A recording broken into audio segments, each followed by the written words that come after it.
우리 속담에 이런 말이 있죠. 은혜는 물에 새기고 원수는 돌에 새긴다. 무슨 말인가요? 받은 은혜를 너무 쉽게 잊어버리는 배은망덕을 뜻합니다. 우리 인생이 행복해지기를 원한다면 그와 반대로 살아야 할 것입니다. 은혜는 돌에 새기고 원수는 물에 새겨야 할 것입니다.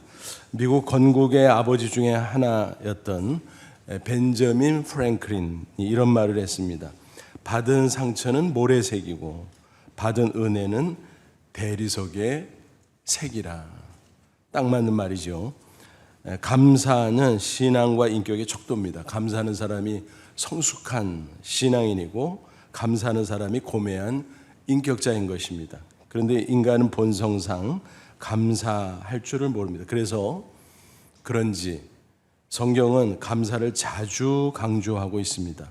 또 고대 이스라엘의 절기를 보면 감사절은 2번이 있습니다.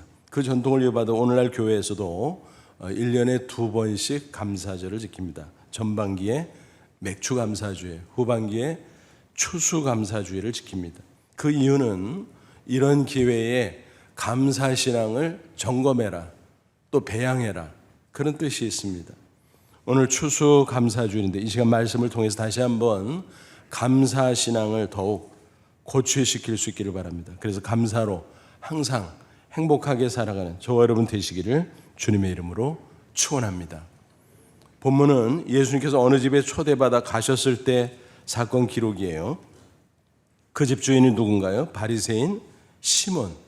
바리새인들은 그 당시에 유대 종교 지도자들인데 예수님에 대해서 의심 어린 시선을 보내고 있었습니다. 메시아로 인정하지 않았던 거죠. 아마 시몬도 마찬가지가 아니었을까 생각해 봐요. 그러니까 선한 의도로 환대하려는 것이 아니라 가까이 지켜보고 시험해 보고자 하는 불순한 의도가 있었을 것 같습니다. 예수님은 어쨌든 그 집에 들어가셨어요. 그리고 자리를 잡고 앉으셨습니다. 당시 유대인들의 식사법은 아주 특이했습니다. 우리처럼 정좌하는 것이 아니라 비스듬히 기대어 누워있는 자세를 취했습니다. 예수님도 아마 그런 자세였겠죠. 그때 돌발 상황이 벌어집니다. 한 여자가 예수님께 다가오더니 뒤로 발치에 서서 눈물을 흘립니다. 그리고 옥합을 깨뜨려 향유를 발에 붓는 것이었습니다. 아마 온 집안의 향기가 진동했을 것입니다. 도대체 그 여자는 누구였을까? 또 왜 그런 일을 벌였을까? 정말 궁금하죠. 그 여자는 예수님께 큰 은혜를 받은 사람이었을 것입니다. 그 은혜가 마음속에 감동으로 느껴졌습니다. 그래서 그 은혜의 고마운 마음을 표현해 드리고자 나섰던 것입니다. 여러분, 감사가 무엇인가요? 한자어를 풀이해 보면 두 글자잖아요. 느낄감, 사례할 사.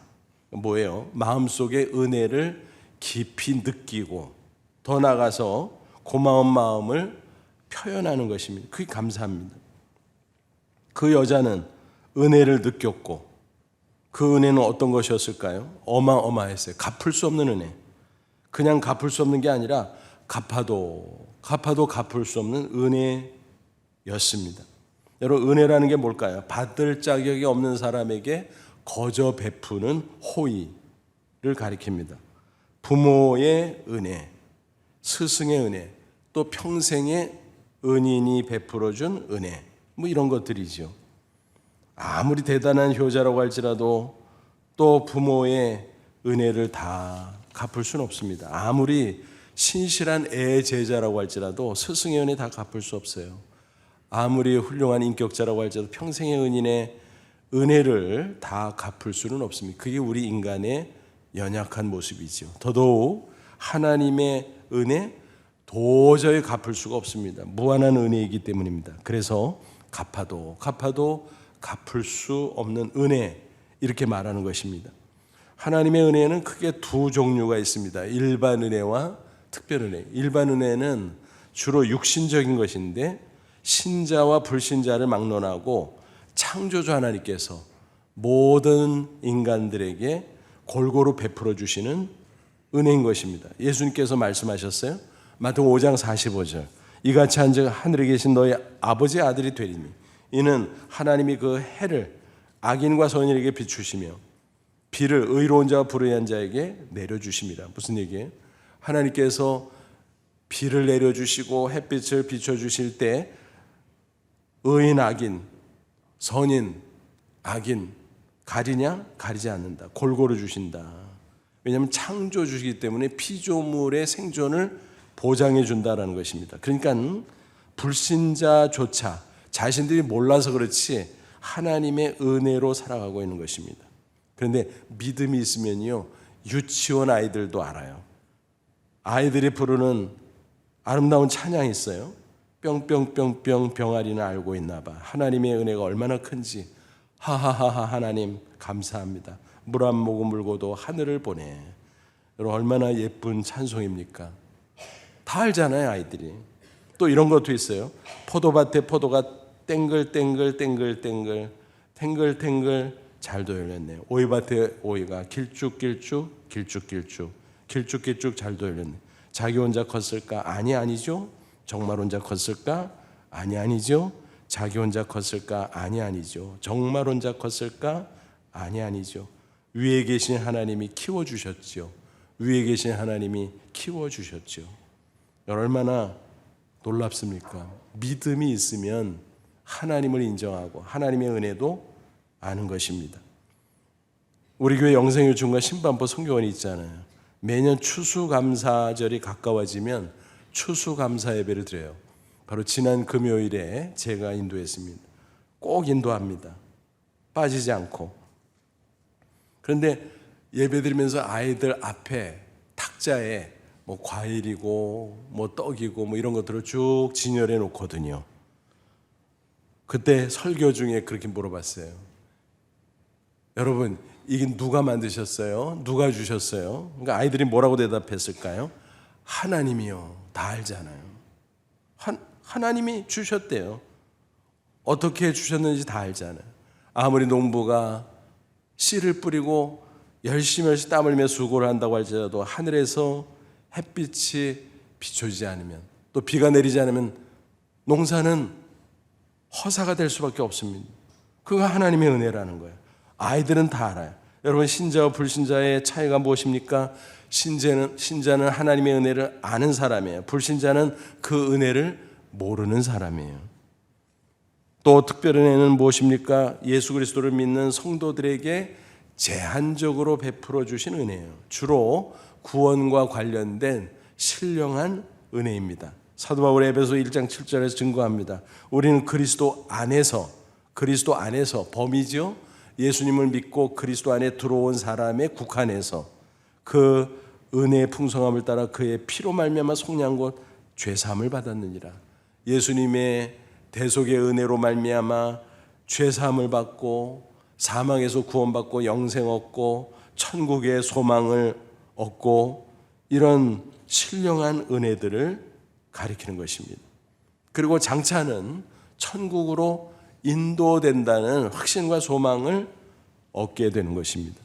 한마디로 말하면 뭐예요? 죽다 살아난 사람인 거죠. 우리가. 여러분, 육신적으로도 죽다 살아난 사람 보면 어때요? 다 감사해요. 모든 게 감사해요. 죽다 살아났는데 뭐 감사하지 않은 게 뭐가 있겠어요? 여러분, 우리가 구원받았다는 것은 영적으로 죽다 살아난 거예요. 그러니까 죽다 살아난 사람으로서 우리도 모든 게 감사할 수밖에 없어요. 갚아도 갚을 수 없는 놀라운 은혜다라는 것입니다. 일반 은혜든 특별 은혜든 일단 은혜를 받은 사람은 어떻게 될까요? 당연히 감사해야 되겠죠. 본문에 나오는 그 여자 큰 은혜를 받았습니다. 느꼈습니다. 그리고 그 고마움을 표현했어요. 그게 감사해요. 그는 어떤 사람이었을까 본래 37절 보면 그 동네에 죄를 지은 한 여자가 있어. 유대인 사회에서 죄 지은 여자라고 하면 창녀를 가리킵니다. 그러니까 상상이 되죠. 항상 죄의식 속에 살아갔어요. 사람들의 멸시의 천대를 받을 수밖에 없었어요. 비천하죠. 바리새인 시몬의 입장에서 보면 그런 여자 예수님이 가까이 하는 거 보니까 좀 이상하네 라고 의심하고 또 반감을 갖고 있었습니다. 하지만 예수님은 어때요? 본래부터 죄인을 가까이 하시는 분이에요. 죄인을 구원하러 오셨으니까. 마가복음 2장 17절 말씀하셨어요. 예수께서 들으시고 그들에게 이르시되 건강한 자에게는 의사가 쓸데없고 병든 자에게 쓸데있느니라. 나는 의인을 부르러 온 것이 아니요 죄인을 부르러 왔노라 하시니라. 의인이 있어서가 아니라 죄인인데도 자기가 의인이라고 착각하면 예수님 구원자가 불필요하다는 거예요. 회개하지 않고 은혜를 구하지 않습니다. 하지만 자신이 죄인인 것을 알고 회개하는 사람은 예수님을 통해서 구원의 은혜를 받습니다. 죄사함을 받고 사망에서 구원받고 영생 얻고 천국의 소망을 가지고 그런 거죠. 그러니까 예수님과 상관 있는 사람이 누구냐? 죄인이다. 죄인인 것을 스스로 깨닫고 주님께 나아가는 사람이다라는 것입니다. 그런 점에서 어떻습니까? 시몬은 이 여자보다 도덕적으로는 혹 우월할지 모르지만 자신의 죄를 깨닫지 못하고 주님의 은혜를 사모하지 않는다는 점에서 예수님과 전혀 상관이 없는 사람입니다. 스스로 우월하다고 생각하고 있을지는 몰라도 착각이죠. 하나님 볼 때는 은혜를 모르는 배은망덕한 사람에 불과하다라는 것입니다. 하나님은 그런 사람 결코 기뻐하시지 않습니다. 여러분, 이 여자가 귀한 이유가 무엇입니까? 그 은혜를 느꼈을 뿐만이 아니라 그 은혜에 대한 고마움을 표현했어요. 감사신앙을 가지고 있었다는 거지요. 구체적으로 예배 찬양을 했어요. 또 헌신을 했어요. 그게 그의 감사신앙이었습니다. 37절 38절 보세요. 그 동네에 죄를 지은 한 여자가 있어 예수께서 바리새인의 집에 앉아 계심을 알고 향유 담은 옥합을 가지고 와서 예수의 뒤로 그 발 곁에 서서 울며 눈물로 그 발을 적시고 자기 머리털로 닦고 그 발에 입 맞추고 향유를 부으니 그랬습니다. 눈물로 예수님의 발을 적셨어요. 머리털. 여러분, 머리털 다 소중하잖아요. 우리 모두에게. 특별히 여인들에게는 더더욱 그렇지 않아요? 근데 머리털로 닦아드렸대요. 그 발에 입을 맞추었대요. 여러분, 예수님의 발은 깨끗했을까요? 아니요. 흙먼지가 날리는 길을 걸으셨는데 어떻게 깨끗할 수 있었겠습니까? 하지만 입을 맞췄어요. 향유를 부어드렸어요. 그 여자의 모습을 상상해 보세요. 근데 우리 한글 성경에서 놓치는 게 있어요. 뭐냐면 헬라어 원어 성경 보면 동사들 있잖아요. 동사가 여러 개 나오는데 그 시제가 미완료 시제예요. 완료 시제는 뭐예요? 한 번 딱 행동하고 끝난 거예요. 1회. 그런데 미완료 시제는 똑같은 행동을 하고 또 하고 하고 또 하고 계속 반복하는 거예요. 그러니까 이 여자가 한 번 한 게 아니라 계속 눈물 흘리고 발을 적시고 또 적시고 머리털로 닦아드리고 또 닦아드리고 그 발에 입을 맞추고 또 맞추고 향유를 계속 붓고 또 붓고 그랬다는 거예요. 뭘까요? 갚을 수 없는 은혜라는 거예요. 갚아도 갚을 수 없는 은혜. 그래서 그렇게 한 것입니다. 그 모습을 바라본 바리새인 시몬은 어떤 반응을 일으켰습니까? 예수님을 의심하고 반감을 가졌다 그랬잖아요. 근데 예수님은 마음속을 꿰뚫어 보시는 분이잖아요. 그를 책망했어요. 44절부터 46절 그 여자를 돌아보시며 시몬에게 이르시되 이 여자를 보느냐? 내가 내 집에 들어올 때 너는 내게 발 씻을 물도 주지 아니하였을 때 이 여자는 눈물로 내 발을 적시고 그 머리털로 닦았으며 너는 내게 입 맞추지 아니하였을 때 그는 내가 들어올 때부터 내 발에 입 맞추기를 그치지 아니하였으며 너는 내 머리에 감람유도 붓지 아니하였을 때 그는 향유를 내 발에 부었느니라. 여러분, 얼마나 놀라운 일입니까? 시몬과 여자의 완전 대조적인 모습을 우리는 상상해 볼 수가 있습니다. 그 여자의 그 모습은 예배 찬양이었습니다. 더 나아가서 헌신이었습니다.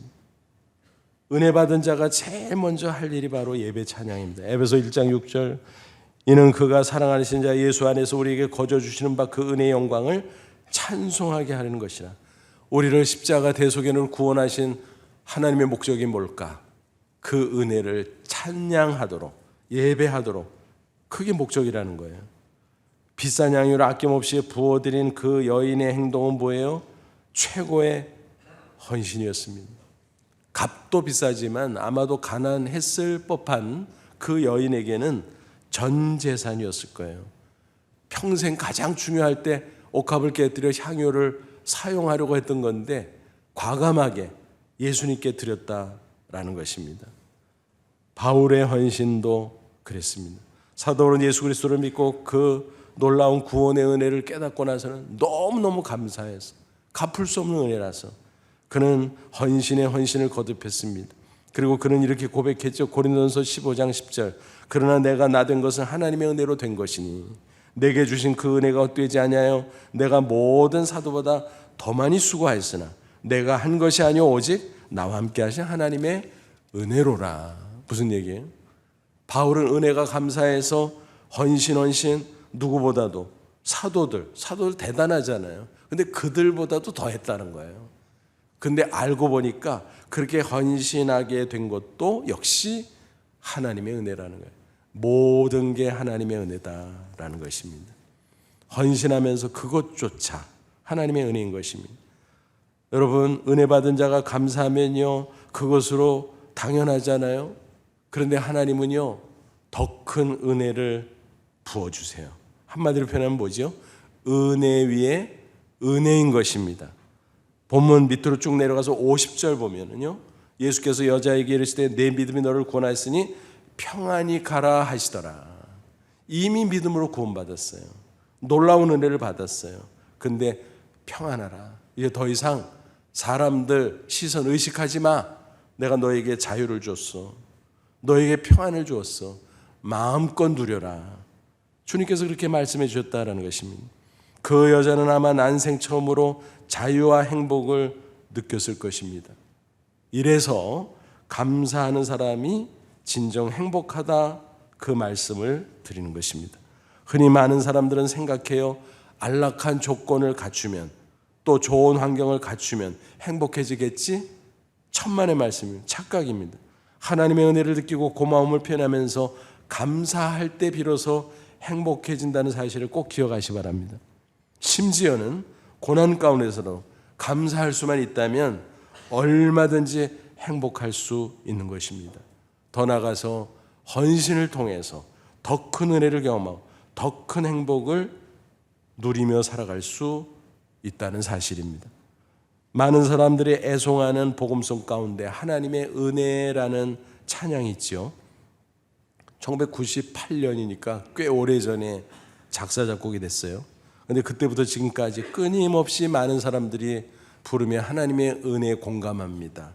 그리고 큰 은혜와 또 위로를 받고 있습니다. 그런데 맨 처음에 그 작사한 분은 조은하 교수, 지금 고등 코넬 신학대학원에서 교수로 사역하고 있습니다. 또 신상우 작곡가의 작곡입니다. 또 처음 그 찬양을 부른 분은 찬양사역자 박종호 장로이십니다. 근데 그분들이 캐나다에서 찬양 사역을 하면서 서로 교제를 했다 그래요. 그래서 찬양 앨범을 내자 의기투합하는 가운데 이 아름다운 찬양이 작사 작곡되고 또 불리게 되었다라는 것입니다. 이 찬양과 연관해서 그분들 한 분 한 분의 아름답고 또 귀한 간증들이 있어요. 작사자 조은하 교수는 본래 카자흐스탄 선교사로 파송된 분이었어요. 어렸을 때 꿈꾸던 선교사로 파송되게 됐어요. 그래서 내가 제법 잘했다. 마음에 그런 생각을 하고 있었는데 말씀을 묵상하다가 아니야. 이건 아무것도 아니야. 하나님의 그 놀라운 갚을 수 없는 은혜에 비하면 아무것도 아니야. 그래서 눈물을 흘리면서 이 찬양의 가사를 써내려갔다라고 간증하고 있습니다. 그 가사를 가지고 신상우 작곡가에 부탁을 했고 곡을 만들게 되었습니다. 정말 아름다운 찬양이 탄생한 순간이었죠. 조은하 교수는 선교사로 5년간 카자흐스탄에서 사역을 했는데 뜻밖에도 남편이 병환을 갖게 됐습니다. 그래서 사역지를 떠날 수밖에 없었습니다. 그래서 신학교 사역을 하게 됐다는 것입니다. 신상호 작곡가는 가남으로 투병하면서까지 끝까지 찬양의 무대에 섰습니다. 그리고 52세 소천하기 며칠 전까지 작은 개척교회 반주자로 섬겼습니다. 박종호 장로는 가남으로 사경을 헤매다 소생한 이후에 각지를 다니면서 찬양과 간증으로 많은 사람들의 심금을 울리고 있습니다. 지난 5월 우리 교회 새생명 주재 강사로도 오셨댔잖아요. 큰 은혜를 나눈 바 있습니다. 그때 여러 찬양을 불렀어요. 그런데 그 중에 으뜸은 역시 하나님의 은혜였습니다. 그분도 놀라운 하나님의 은혜를 체험했기에 감사의 마음을 담아 찬양할 때 전성기 때만큼 소리는 그렇게 나질 않았지만 은혜의 깊이는 더 크고 풍성했음을 우리가 다 목격했습니다. 그 가사를 다시 한번 음미해 보시기 바랍니다. 나를 지으신 이가 하나님, 나를 부르신 이가 하나님, 나를 보내신 이도 하나님, 나의 나된 것은 다 하나님의 은혜라. 나의 달려갈 길 다가도록 나의 마지막 호흡 다하도록 나로 그 십자가 품게 하시니 나의 나된 것은 다 하나님의 은혜라. 한량없는 은혜, 갚을 길 없는 은혜, 내 삶을 에워싸는 하나님의 은혜, 나 주저함없이 그 땅을 밟음도 나를 붙드시는 하나님의 은혜. 처음부터 끝까지 모든 게 하나님의 은혜라는 아름다운 찬양, 고백, 헌신인 것입니다. 여러분 진정으로 행복하게 살기를 원하십니까? 외적 환경, 조건 갖추면 될까요? 그게 부족해서 우리가 행복하지 못한 걸까요? 아니요. 감사야말로 유일한 행복의 조건인 줄로 믿습니다. 그러므로 감사 신앙을 꼭 회복하시기 바랍니다. 모든 감각을 열어놓고 갚아도 갚을 수 없는 하나님의 은혜를 느껴보시기 바랍니다. 또 그 은혜에 대한 고마움을 예배, 찬양 그리고 헌신으로 꼭 표현해 보시기 바랍니다. 더욱 넘치는 은혜로 행복하고 풍성한 삶을 반드시 경험하게 될 줄로 믿습니다. 아무쪼록 추수감사 주일의 즈음에서 더욱더 감사신앙으로 충만해지시고 어떤 상황에서도 행복하게 살아가는 저와 여러분 다 되시기를 주님의 이름으로 축원합니다. 기도하겠습니다. 하나님 아버지 감사합니다. 갚아도 갚을 수 없는 주님의 은혜, 우리에게 일반 은혜도 주시고 특별 은혜도 주시고 나 같은 죄인, 죄와 사망에서 건져 영생 주시고 천국 소망 갖게 해주신 거 감사합니다. 어찌 우리가 갚을 수 있사오리까? 다만 예배 찬양 올려드립니다. 평생 감사하며 헌신하려고 우리가 작정합니다. 우리를 도와주옵소서. 특별히 이 시간 추수감사주를 맞이해서 성찬 예식을 건양하게 싸우니 성령님 임재하셔서 우리가 받는 떡과 잔 축복하시고 나 같은 죄인 위에 십자가에 몸버려 피 흘려 희생당하신 그 놀라운 대속의 은혜를 충만하게 체험하는 복스러운 시간 되게 하옵소서. 예수님의 이름으로 기도하옵나이다. 아멘.